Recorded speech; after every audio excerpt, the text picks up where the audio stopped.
Ukraine, Taiwan, Kasmir, all on the border of major superpowers that the United States sees as competitors. Let's talk.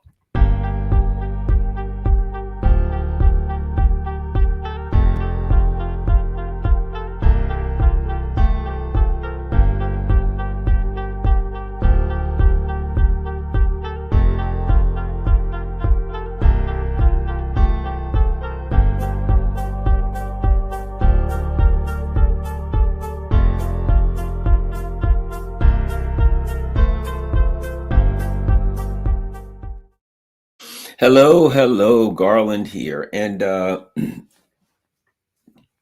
was just thinking, riding down the road today, doing a couple things, getting ready to go on a little trip for a couple of days, take a few days away. But I'm going to have my machine with me. I'm going to have everything with me, so I will be ready to do some shows nonetheless. Wow, nobody in the chat today. Just Valley S. Valley S is in the chat today, so Valley S has things going. But I was thinking I thought about Ukraine. I thought about Taiwan, and I thought about Kashmir. Interesting, Kashmir, right on the border of India. And boy, a disputed area. At any rate, let's start with Ukraine. Um, Certainly, I'm sure you've been keeping up with what's been going on. The latest that I've heard was that the counteroffensive, excuse me, why do I keep saying counteroffensive? Somebody uses a propaganda term and we all repeat it. It's, how the brain works, the brain priming, the Ukraine offensive, as it were. It's not a counteroffensive. It's not no more than if I take my fist and swing it at you, it's a counter punch. You must have a punch, and then you can block that and counter punch, or maybe you can duck and counter punch, or you can, whatever the case, a counter implies that there was something there in the first place. These idiots spent the last 6 months telling the Russians that they were going to attack them, giving them a vague idea, giving them a reasonable idea of when, sometime in the spring, kind of even aware, hey, we're going after the Zaporozhye region. We're going everywhere. We're going to attack you here, there. Oh, maybe the flanks of Bakhmut, whatever, and set themselves up for disaster, as neocons will do. And it certainly appears that the neocons are getting exactly what they set themselves up for, which is a defeat, if you can call it that. I mean, we're using the term offensive. We're using the term, this is an offensive, this is an attack. Is it really? Is it really an offensive if you take some poor schmucks and put them in mismatched tanks and mismatched stuff? They have no air cover. They got nothing. And you've told one of the most powerful militaries in the world when you're coming, and they just set up minefields, and they set up primary and secondary defense lines for kilometer after kilometer. And these people have to go, I mean, just send them right into the defense lines, right into minefields. You've probably seen the videos on Telegram. Some of these videos are even showing on RT and different things. It's sad. I mean, let's call this what it's not an offensive. This is just a kamikaze attack, because they are not owned by the US. They're not US citizens. There's no political ramifications at this point. They're just saying to the poor Ukrainians, hey, man, that way. What's over there? Well, there's minefields. On the other side of minefields, you got aviation coming at you. You got artillery, that'll be coming at you. You got tanks and various guns firing at you, drones coming down, missiles are always a possibility. So basically, it's a kamikaze attack. And it's a political kamikaze attack. You've got to attack. Why? Well, we gave you a lot of weapons. The will of our people is waning. The political will is waning. You got to do something. And in this instance, it's die. It's die in industrial numbers. It's die in large numbers. We're going to give you a bunch of stuff. You just ask yourself with this. Either one of two things. Either they're much stupider than we could have ever imagined. Either the neocons are far stupider than we could ever imagine. And let's not discount that possibility, because it is definitely a possibility. but it's possible. The new neocons, they could be so stupid that they just said, yes, sir, we got defense lines for kilometer after kilometer. And but we want them, I mean, because the neocons are like this. We want it to be so it's so almost like they're going to will it so. We want the Ukrainians to come in and attack the Russians who are fighting with shovels and washing machine chips and just destroy them. So therefore we believe it, and it's going to manifest itself in the universe. Now, don't get me wrong. I understand all the booga booga stuff, and I do believe that you can put something into your subconscious and manifest things. There's even discussions about quantum physics, wherein our consciousness collapse the waves of reality, and we manifest things. And yeah. Okay, good and fine. That there's, I'm sure, some credibility to that. That ain't going to help you if you're driving head on into a minefield. It's a kamikaze attack, and it is a ruthless, it is a mindless kamikaze attack that just says, well, before we do our next move, let's throw tens of thousands of Ukrainian bodies into the path of Russian shrapnel, and then we'll make a move after that. Hey, we've got a big NATO meeting coming up in July. Got to have a lot of dead Ukrainians so we can justify our next move. I don't get it. I don't understand it. And the Ukrainian leaders are really going along with this. What are you going to do? Well, the Americans are looking out for us. Yes, sirree, they're helping us. Really, they're helping you. They're looking out for you. What are they doing? Well, they're going to help us defeat Russia, but really we have no chance of defeating Russia. But what they're going to do is they're going to get all kind of mismatched stuff. A lot of it doesn't work. We can pull some of it together for parts. We're going to put our guys in it, and they're going to drive out into a minefield with the hopes of breaching the minefield. Then when they breach the minefield, they'll get into the secondary line of defense. Then somehow they'll get through the secondary line of defense. And when they get through that, there will be hundreds of thousands of angry Russian soldiers waiting for them to finish them off. They can't even get through the primary defenses, which is fairly obvious. I mean, they're like really are minefields. How do you get through a minefield? Only if you don't get certain death on the minefield, you get certain death on the secondary defense.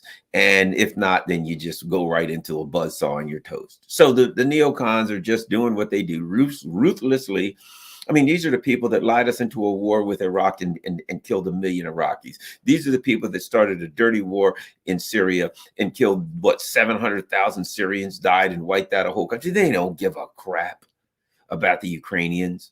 And so they convince these Ukrainians, hey, we're on your side, and we're going to help you kill these stupid, low-life, ubermensch and rough Russians. And the Azov dummies were like, yeah, oh boy, we're going to kill the Russians, and you're all going to get wiped out. This is basically, it is U.S.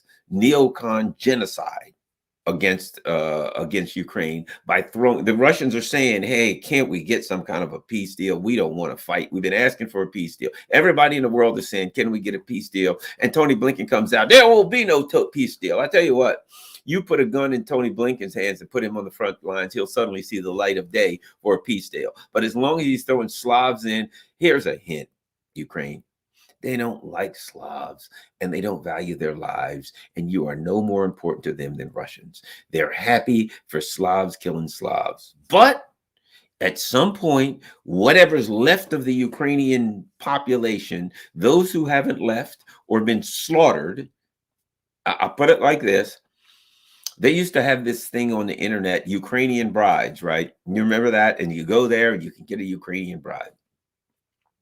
I guess, buy one and get one swastika free or something.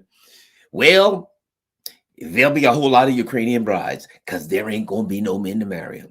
Nowhere. They're all going to be the ones that are already married. Will be widows. The male population of Ukraine is being wiped out by the neocons. Done. Finished. That's it for Ukraine. Okay.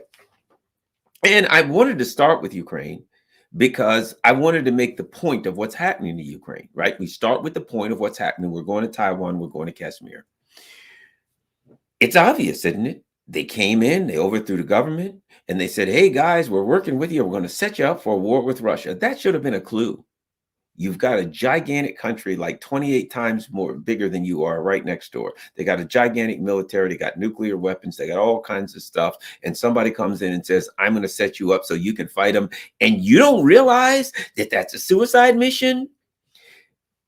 I hate to say it. Some people don't like when I say these kinds of things, but I can't help it. Sometimes you have natural selection.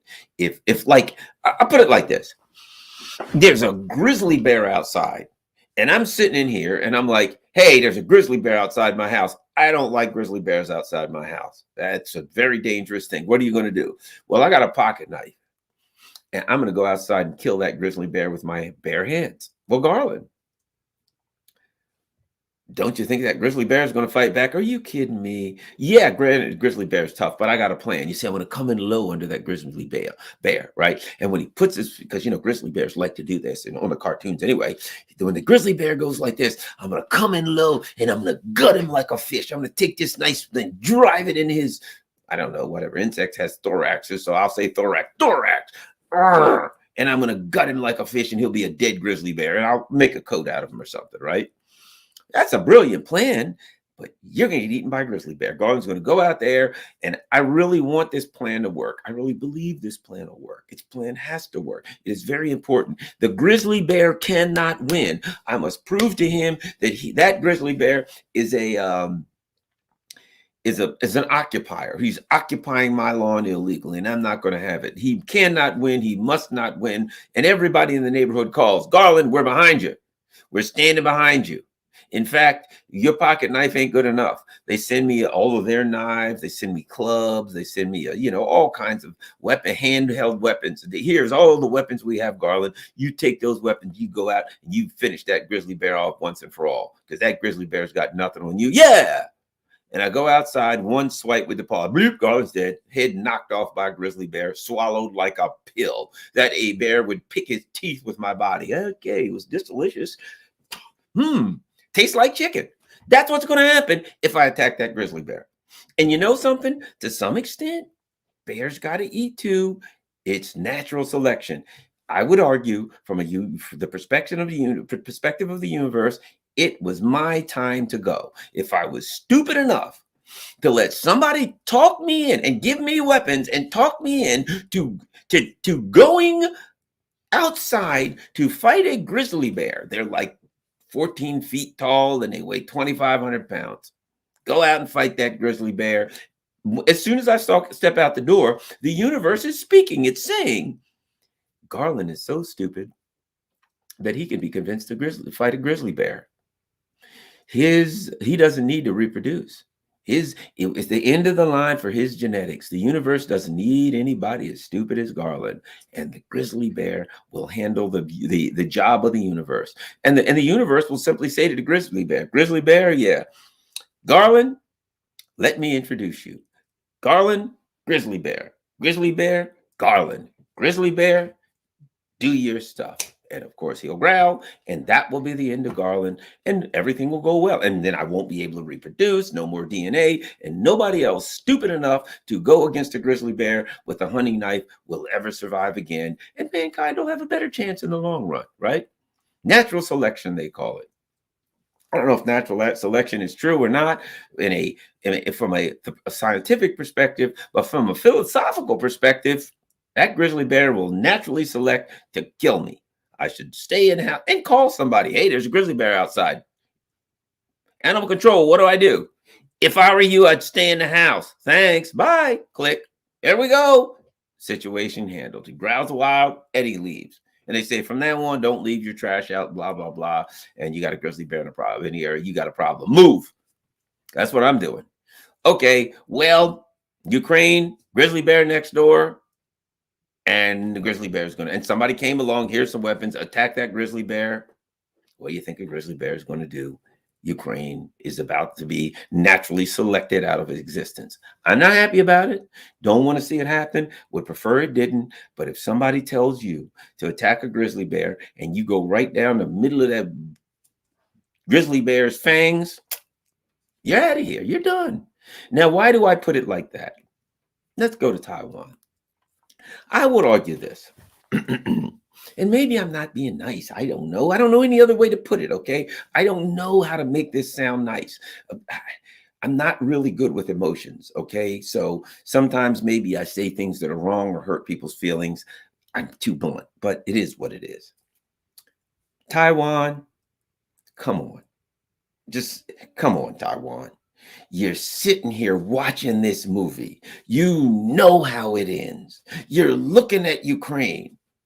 The US came to Ukraine, set them up for a war with their nuclear armed neighbor next door.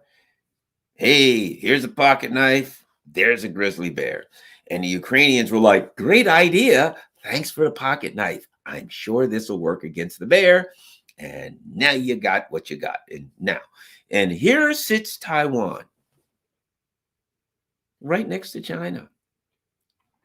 And it's kind of like a grizzly bear. Let's call it a dragon.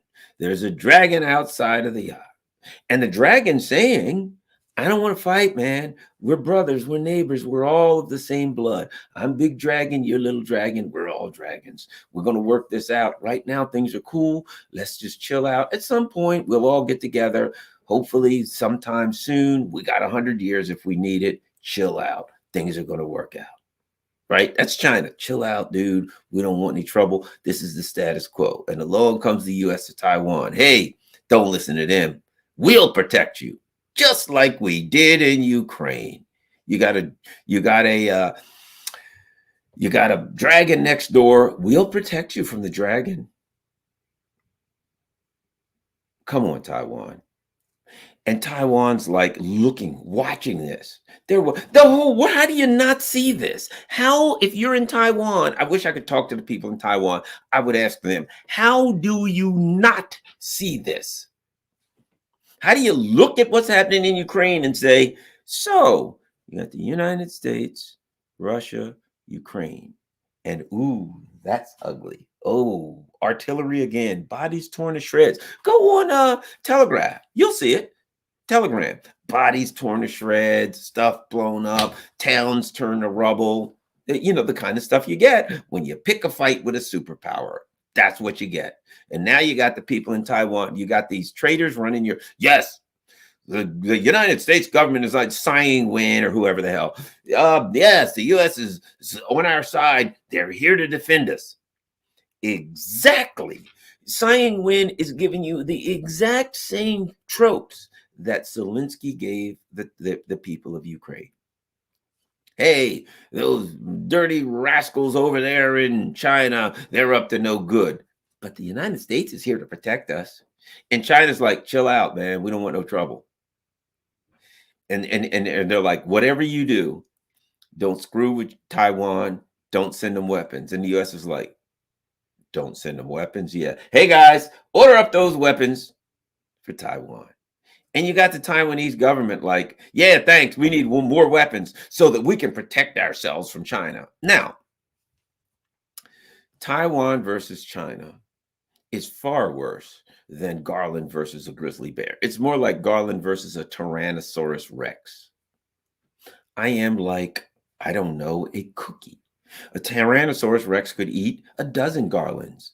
Be like Lay's potato chips. Nobody can eat just one. I'd say, I've got a pocket knife, Tyrannosaurus Rex, and I'm going to gut you like a fish. And the Tyrannosaurus Rex would just kind of fold his little arms and say, man, I didn't think it was going to be this easy. I mean, my meal is walking right up to me saying, hey, let's dance. Would he have to fight? No. The only thing a Tyrannosaurus Rex would have to do is bend over, open his little mouth, and crunch, bite Garland, and swallow him. Bye, Garland. The universe has spoken again. This time it was last time it was a grizzly. This time it's a Tyrannosaurus Rex. That's the way it would work. So here we've got an island the size of Maryland. I live in Maryland, small state. They got, I don't know, what do they got? 25, 30, 40 million people. Let's give them 40 million people. They got 40 million people, roughly the population of China. And they're pretty much all on a lot of mountains in the middle. So all of these people are packed along the side of one island. They're packed in everywhere, right? And the side chasing China. Let's call that the um, we'll call that the target side. You're facing China right into the missiles. And somehow, some country that's 7,000 miles away is telling you they're going to protect you from a country that's right across the Taiwan Strait. They could throw rocks at you and hurt you. And the people of the Taiwanese leadership somehow thinks that they ain't going to end up like Ukraine. Here's what I say to the people of Taiwan: they already know. Or either that, or maybe they're just like Ukraine. They're just quizzling traitors. They're ideologues, and in their little world, there's no way why they'll stand up to a country of 1.4 billion people with this gigantic navy, unlimited military potential, and Taiwan's like, yeah, we'll stand up against them, against the People's Republic of China, because the U.S. is going to come protect us from 7,000 miles away. Now, keep in mind, the U.S. has done like 20 different uh, uh, um, what do you call it? War games, and almost every one of them, Taiwan gets pretty much decimated. But you don't need a war game to know that. You don't need a war game to know that if Garland Nixon takes a hatchet and runs towards a Tyrannosaurus Rex, you don't need to war game that. There's no need. You don't need a complicated war program. You don't need all kind of technicians. You don't need scholars and generals from West Point. You don't need any of that. All you need is a little common sense. Common sense apparently ain't common practice on Taiwan. Common sense. Garland is going to go over there.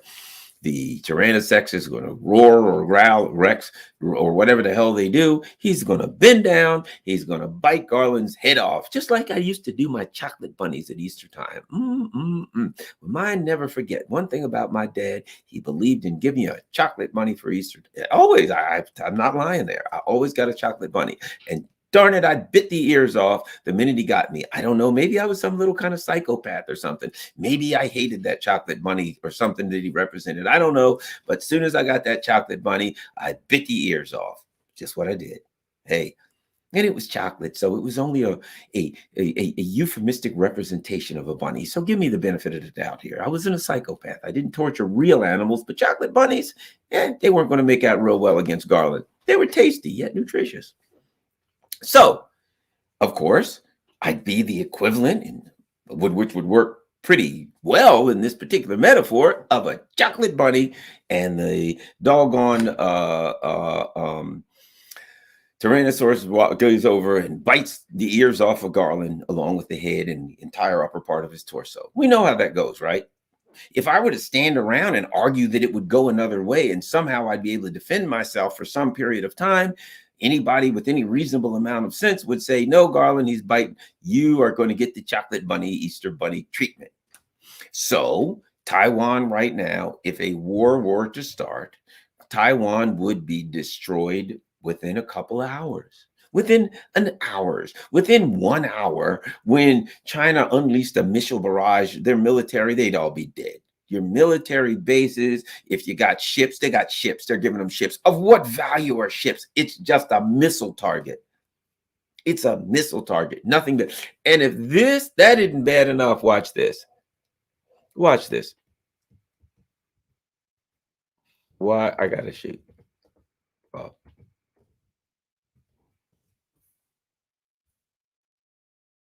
Let me show you something.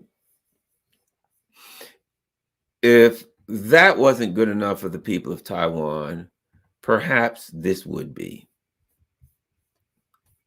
U.S. would destroy Taiwan's semiconductor factories rather than letting them fall into China's hands, a former national security advisor says. Look at that.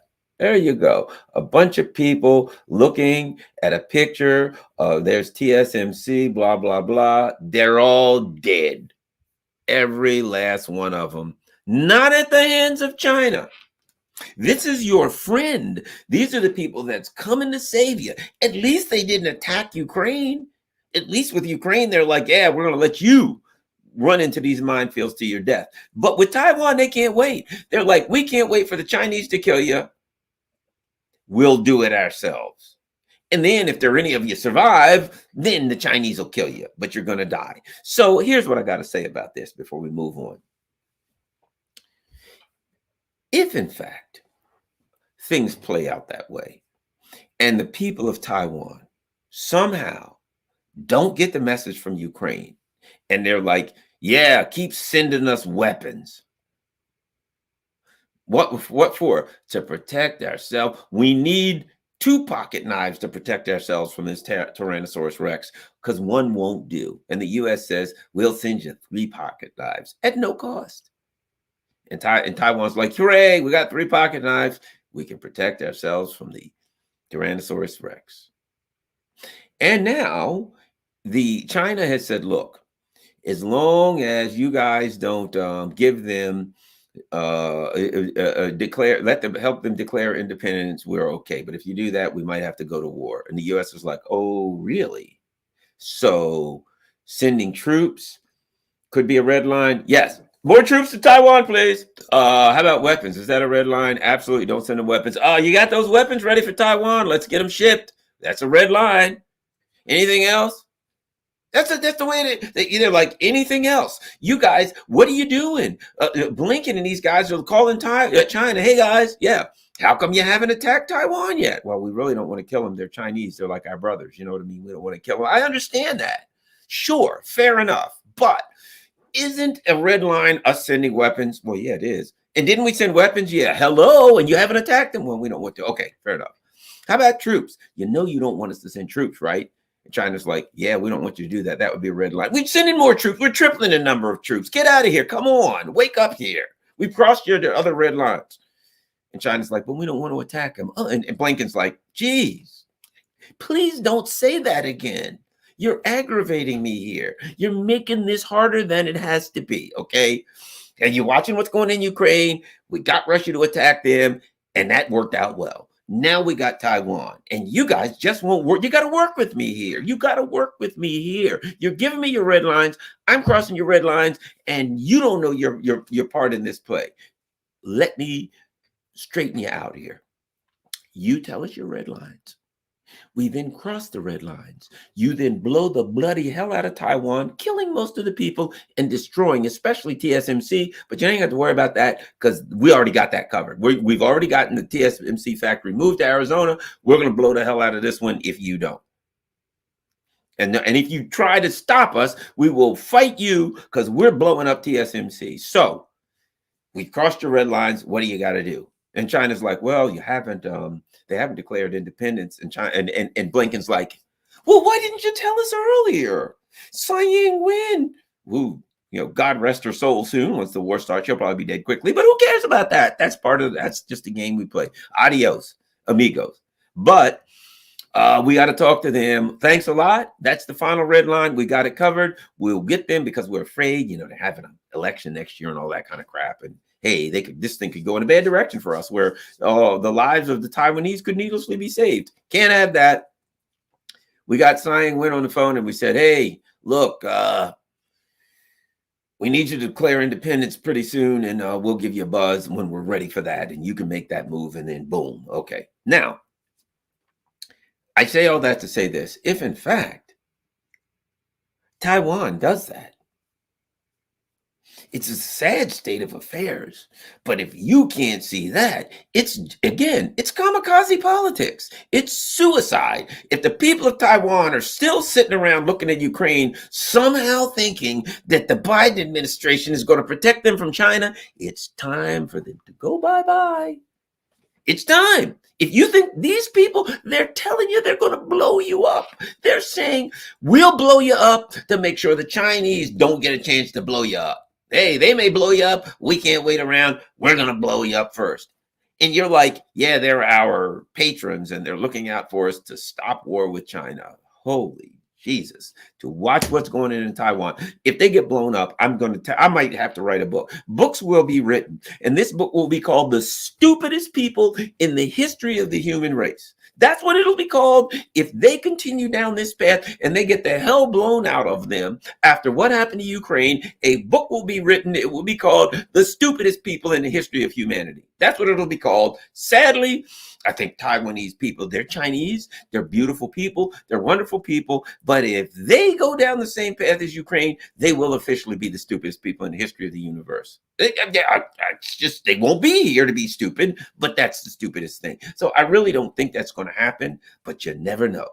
Now, let me add this, something else that's important, and I got to throw this in.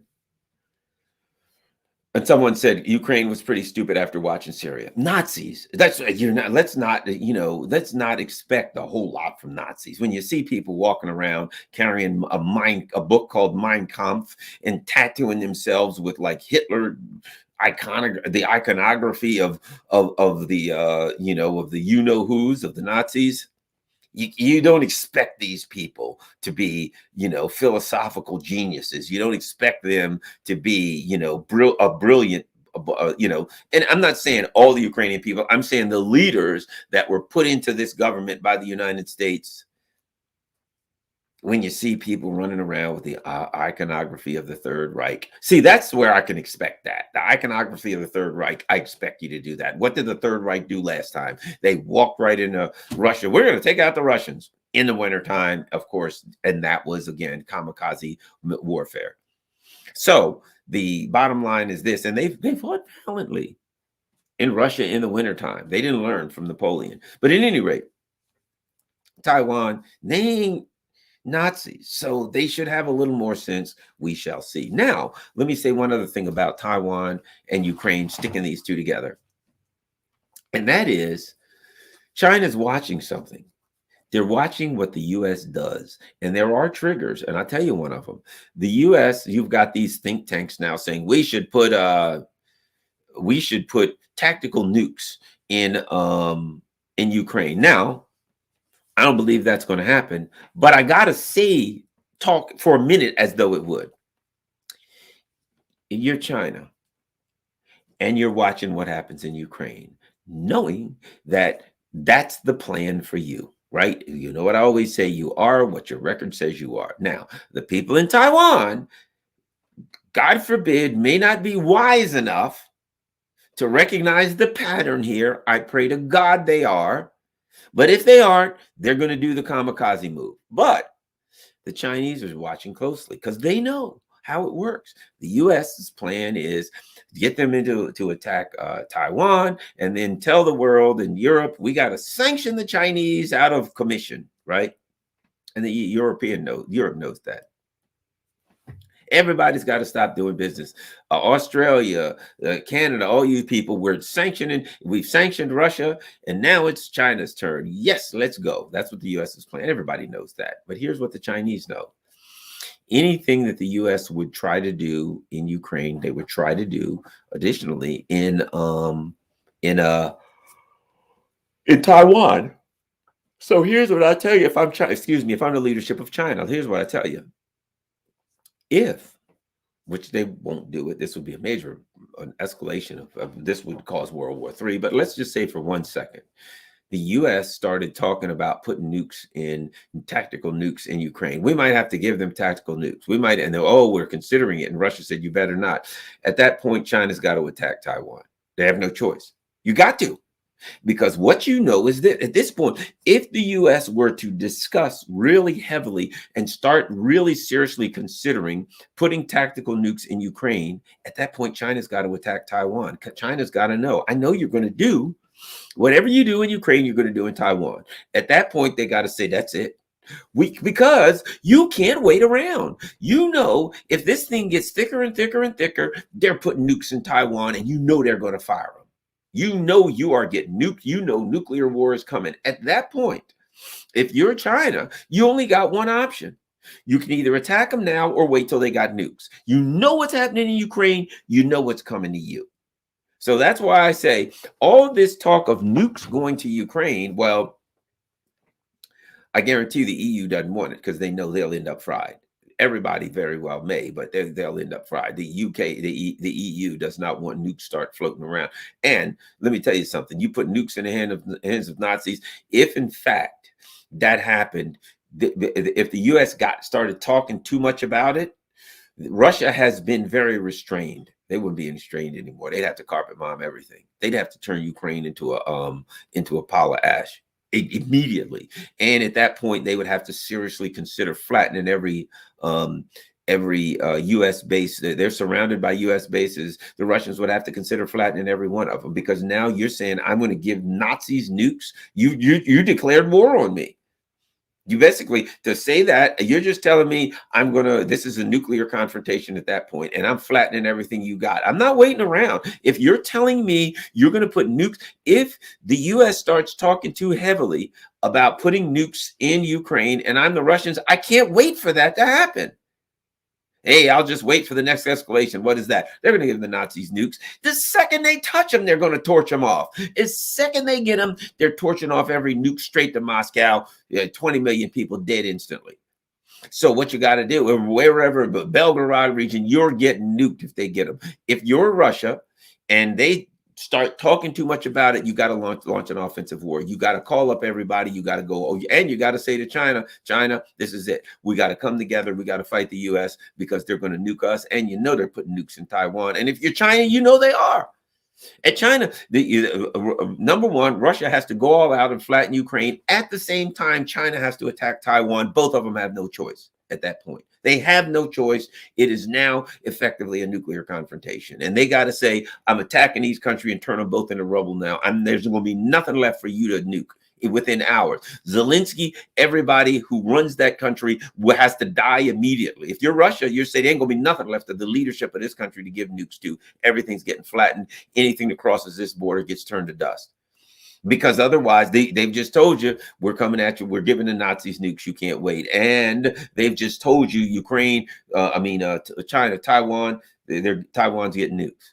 Just a matter of time. So at that point, you got to act assertively and you got to act preemptively. And that's what we would see. So all this talk of giving nukes to Taiwan or Ukraine would cause both Russia and China to have to preemptively act immediately. Is with everything they had, because effectively they know we can't wait for these people to get nukes because they'll use them. There can't be anybody left to get nukes that's running this country. Number one. Now, let me go to the last thing because I think it's important. Why did I bring in the Kashmir region? So between Pakistan and India, there is a region, beautiful region. It's the Kasmir region. It's disputed.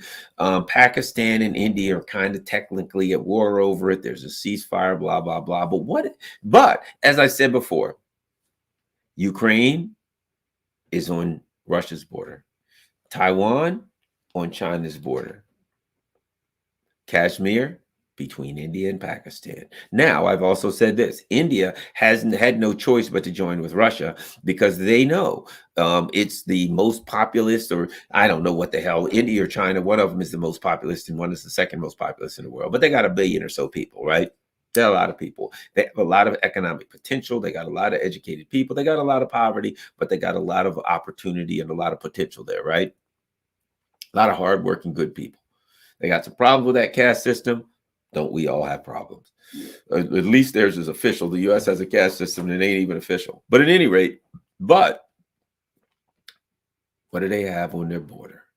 They got a Ukraine and a Taiwan times 4. They got a ceasefire there right on their border with Pakistan. And what has the United States done? As I said, India knew we got to go with Russia because China is the number one economy in the world. Russia's probably got when it comes to military potential, when it comes to commodities and things like that, they're extremely powerful, right? They're the number one nuclear power in the world. They got more nukes than anybody else.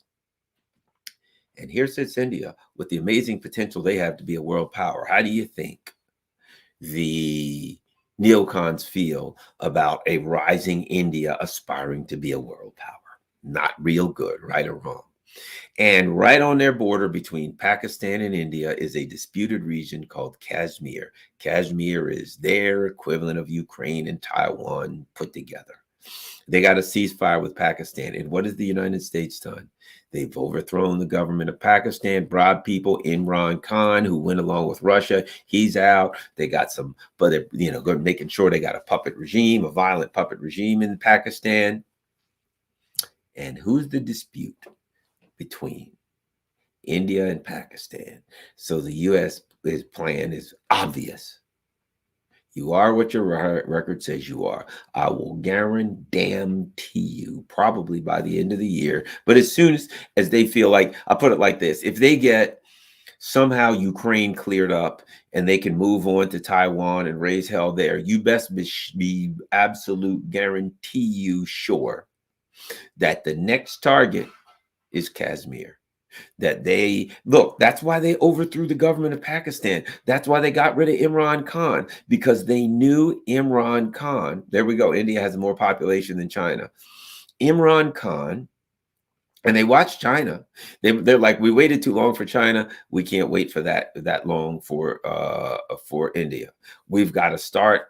There'll be, but how they do it, color revolutions, problem, Kashmir, and then the U.S. will start sending weapons to Kashmir. Kashmir has to be able to protect itself, and the United States and Pakistan are working together to protect the human rights of India. India's, just think, they got the dollars, right? They got their prime. They have a caste system. They have all of these millions of people who are the untouchables, who, if you touch them, you got to wash your hands 7 times and all this craziness. That's not right. And the U.S. knows it. So what are they going to do? That darn that class system in India, it's a violation of human rights. India must be dealt with. They've got human rights violations. They don't let people with rainbow flags get married, and they don't, I don't know if they do or not. I'm just saying that's the kind of crap they say. And then Kashmir, the people of Kashmir need freedom. The people of Kashmir need democracy. The people of Kashmir need whatever the hell they need, right? Therefore, we are working with the Pakistani government that we installed illegally in a coup over Imran Khan. Yeah, we're working with them, and we're going to make sure that the people of Kashmir are well armed. We're going to give them weapons. So, and then that's the next ATM machine. All kind of weapons going into Kashmir. You name it. They're sending trucks. They're sending bombs. They're sending, you name it. The Kashmir military will grow. The U.S. will send in advisors next. We're sending in advisors of how to protect the Kashmirian people or whatever. Kashmirites, I don't know, right? Advisors come next. You get the point. Who in the chat thinks I'm wrong? Who in the chat will look at me and say, oh, no, Garland.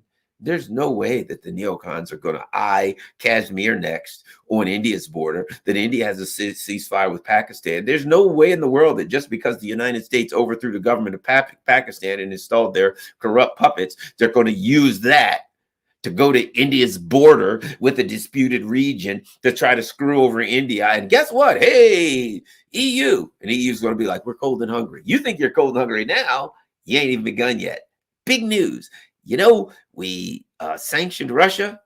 He was going to be like, yeah. And we sanctioned China. He was going to be like, yeah. You ever heard of India? He was going to be, oh, please, God, no, not India. Yes, India, Kashmir, human rights. They didn't have a pride march this year. Oh, my God, it's terrible. We're working with Pakistan right now for human rights stuff, but India needs to be sanctioned, and no, you can't do business with them or buy anything from them. Who thinks I'm wrong?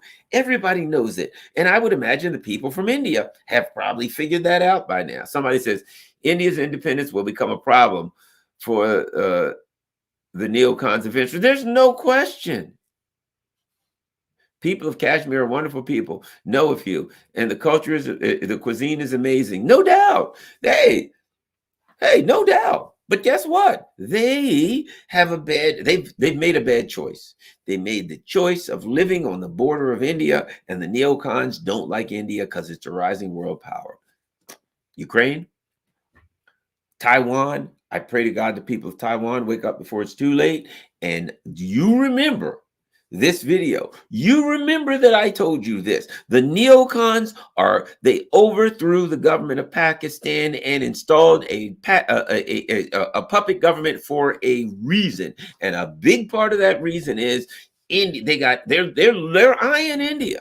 They know that they may not be able to do it today or tomorrow. They know that they're tied up. But I guarantee you, from the neocons' perspective, we're going to defeat Russia, then we're going to defeat China, and doggone it, we're going after India. Now, since they weren't able to defeat Russia, if you're a neocon, you just tie it, put a bow in that. Okay, it didn't work, whatever the hell with it. But at least we took out Europe. At least we destroyed Europe. You set that aside, you go after China. Now they go after China. God knows that doesn't work. They're like, oh, crap. We didn't even do it with Russia, China. Oh, well, the Kashmir region of India, let's go there. Maybe we can get somebody. The only people we've taken out so far is the economy of Europe, and we certainly wanted to do that. We got to get somebody. Didn't work on Russia, didn't work on China, doggone it, the Kashmir region, and we already got Pakistan, and they got issues. This is going to be a piece of cake, a cakewalk, a walk in the dark. They'll welcome us with roses, blah, blah, blah, blah, blah, blah, blah. India, you better wake the hell up, because it's coming. They're coming for you next. You have a disputed area on your border, and the neocons don't like you. Ask Russia and China how that dynamic works out. Not occasionally, not every now and then, every single time. You cannot possibly be in India. Look at Kashmir on your border. Watch the neocons overthrow the government of Pakistan right next to you, the country that you conveniently just happen to have the problem with, the ceasefire with, over Kashmir, and not be able to predict what's coming in the next couple of years. I think it's obvious. All right, let's look. We're looking for some super chats so we can answer questions. Hey, Valley S, how are you? All right. Sparky says, make Ukraine Russia again. Thank you, Sparky. We're looking. Oh, how about here? Sparky again says, Darwin Award winner. You are absolutely right. That was what lies ahead. And the same thing for the Kashmir region. They better wake up. When the neocons show up with free weapons, don't take them. Thank you, Wendy Sheets. Sparky again says, Taiwan's government is populated by U.S. stooges. You are absolutely 100% right. And they'll be dead stooges. You know, look at what's going on right now. Let's take a look at Rockfin. Doggone it. What happened to Rockfin? Please tell me it's still playing. Oh, God in heaven. I think Rockfin's gone.